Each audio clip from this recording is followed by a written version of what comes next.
ആണല്ലേ? അപ്പൊ അവര് വന്ന് ചാക്കിലാക്കി കൊണ്ട് പൊക്കോളും, നമ്മൾ അങ്ങോട്ട് ചാക്കിൽ കൊണ്ടുപോണ്ട. അവര് വന്നെടുത്തോളും. ഞാൻ സംസാരിച്ച രീതിയിൽ ഒന്നെങ്കിൽ നാളെ അല്ലെങ്കിൽ ഇന്ന് രാത്രി തന്നെ ഒന്ന് പാക്ക് ചെയ്തോണ്ട് പോവും.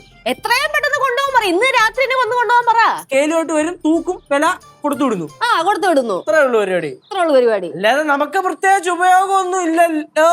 അതെ, പറഞ്ഞാലും കേൾക്കൂല, പഠിക്കത്തൂല്ല, രാവിലെ എണീക്കോ ഇല്ല, പല്ലും തേക്കൂല. അത് തന്നെ, പല്ലും തേക്കൂല. ഇത്രയും പറഞ്ഞിട്ടും വന്നില്ല. ഞാൻ എങ്ങോട്ടും പോകത്തില്ല. എന്താ? ഞാൻ എങ്ങോട്ടും പോകത്തില്ലാന്ന്. അത് നീയല്ലല്ലോ തീരുമാനിക്കുന്നത്, നിന്റെ കാര്യങ്ങളൊക്കെ നോക്കുന്നത് ഞങ്ങളല്ലേ. അപ്പൊ ഞങ്ങളാണത് തീരുമാനിക്കുന്നത്. നിങ്ങൾക്ക് എന്നോട് സ്നേഹമില്ലേ? ഞങ്ങള് പറയുന്നൊന്നും കേക്കത്തുമില്ല. എന്തെങ്കിലും പറഞ്ഞു കഴിഞ്ഞാൽ തിരിച്ച് തർക്കുത്തരവും പറയും. നിനക്ക് ഞങ്ങളുടെ അടുത്തല്ല സ്നേഹമില്ലാത്ത. ചേട്ടാ, ചേട്ടൻ്റെ ഒരേ ഒരു അനിയത്തിയല്ലേ ഞാൻ? അല്ല, നിനക്ക് തെറ്റി. എനിക്ക് ഒരു അനിയത്തിയോടുണ്ട്, പേര് ശിവാനി. പിന്നെ ചേച്ചിയായിട്ടാണെങ്കിൽ ചേച്ചിയുണ്ട്.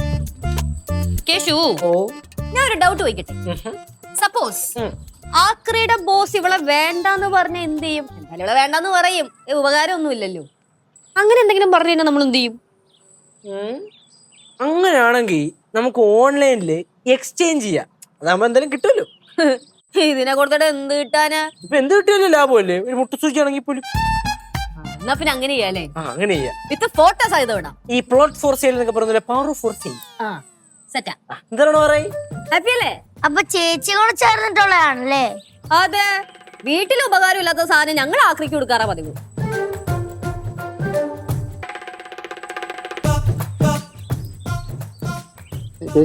കൊണ്ട് കൊണ്ട് കൊണ്ട് കൊണ്ട് കരയെല്ലാം ചെയ്യും. അടുത്ത് പോയ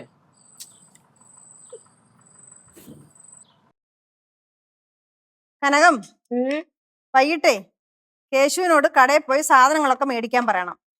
അമ്മ, ഞാൻ പോയിട്ട് പറയണേ കടയില്? വേണ്ട, അവൻ വണ്ടി എടുത്തോണ്ട് പൊക്കോളും, നീ പോവണ്ട. അല്ലെങ്കിൽ എന്റെ കൂടെ നിൽക്കാൻ ആൾക്കാരില്ലല്ലോ. എന്നാ പാറു? എന്നെ അവർ എക്സ്ചേഞ്ച് ചെയ്യാൻ പോവാ. എന്തോന്ന്? അമ്മുമ്മ എന്നെ കൊടുത്തിട്ട് വേറെ എന്തെങ്കിലും മേടിക്കാൻ പോവാന്ന്. അത് നീയേ അവര് പറയുന്നൊന്നും കേക്കത്തില്ലല്ലോ, അതുകൊണ്ടാ. അമ്മുമ്മേന്റെ ക്യാരക്ടർ അങ്ങനെ പോയി. ക്യാരക്ടറൊക്കെ മാറ്റാൻ പറ്റും. അതൊക്കെ ഭയങ്കര പാടാ അമ്മുമ്മേ. ഒരു പാടും ഇല്ല. അതുകൊണ്ടാ നിന്നെ കൊടുത്തിട്ട് പൂച്ചയും കാക്കയൊക്കെ മേടിക്കാൻ പോകുന്നത്. പൂച്ചയും കാക്കയോ? നിന്നെ കൊടുത്താ അതൊക്കെ കിട്ടത്തുള്ളൂ. അമ്മുമ്മേ, ഞാൻ ഒരു കാര്യം പറയട്ടെ? പറഞ്ഞു. അവരുടെ കയ്യിൽ പൈസ കൊടുത്തിട്ട് അമ്മുമ്മ എന്നെ അങ്ങ് മേടിക്കണം. അയ്യോ, എനിക്ക് വയസ്സാം കാലത്ത് നിന്റെ പുറകെ നടന്ന് ഓടിയേ എന്റെ നടു കളയാനൊന്നും വയ്യ മക്കളെ. അമ്മുമ്മക്ക് എന്നെ ഇഷ്ടമല്ലേ? ഇഷ്ടമൊക്കെയാ, പക്ഷെ നിന്നെ ഇപ്പൊ എനിക്ക് വേണ്ട. എന്നാ പിന്നെ ഇങ്ങോട്ട് മാറും.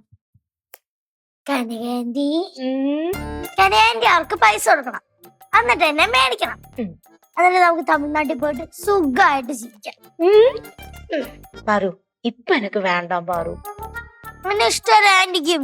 எனக்கு ஒன்னு ரொம்ப பிடிக்கும், ஆனாலும் வேண்டாம். നിങ്ങൾക്ക് ആർക്കും എന്നെ വേണ്ടേ? ഇപ്പൊ മനസ്സിലായ? ഈ വീട്ടില് ആർക്കും നിന്നെ വേണ്ട. ചേച്ചി, പിന്നെ നമുക്ക് ആ ഓൺലൈൻ ഗീവ് അവേയുടെ കാര്യം ഒന്ന് ഇരുത്തി ആലോചിക്കണം. ആലോചിക്കാനൊന്നുമില്ല, അതങ്ങ് ഫിക്സ് ചെയ്യ്. ഓക്കെ. എന്തോന്ന് ഗീവ് അവേയോ? ഗീവ് അവേ അല്ല, ഗീവ് അവേ. നമുക്ക് ഇഷ്ടമുള്ള സാധനം മാർക്ക് വേണമെങ്കിലും കൊടുക്കാം. വേറെ മക്കളെ ഒന്ന് ചിരിച്ചടാ. ചിരിക്കത്തില്ല. ശരി, അങ്ങട് ആ പുഴുപ്പല്ലൊക്കെ കാണണ്ട എല്ലാവരും. വേണ്ട, ചിരിക്കണ്ട. ചിരിക്കാതെ വെച്ചൊന്ന് ക്യാപ്ഷൻ കൊടുക്കാം. എന്തോത്തിനാടാ ഇത്? ഓൺലൈനിൽ പോസ്റ്റ് ചെയ്യാൻ. നമ്മൾ ഈ ഗിവ് അവേ കൊടുക്കുമ്പോഴേ ഇങ്ങനെ പോസ്റ്റ് ചെയ്താൽ അവർ ഓൺലൈൻ വഴി ഒന്ന് മേടിച്ചോണ്ട് പൊക്കളും. ഓൺലൈനൊക്കെ ഗീവ് അവേ മേടിക്കുവോ? പിന്നെ അമ്മൂമ്മ കൊടുക്കണോ? ചിരി. അത് തന്നെ, എന്നെ അവിടെ നിർത്തിയിട്ട് അമ്മമ്മ കൊടുക്കും. അത് വേണ്ട, നിന്നെ തന്നെ കൊടുക്കുന്നുള്ളൂ. ഞാൻ ആരുടെയും കൂടെ പോകത്തില്ല. യേശുവേ, ഇവിടെ ആർക്ക് വേണമെങ്കിലും കൊടുത്തോ, എനിക്ക് എന്തായാലും ഇവിടെ പുറകെ നടക്കാൻ വയ്യ. ഞാൻ പോസ്റ്റ് ചെയ്തു.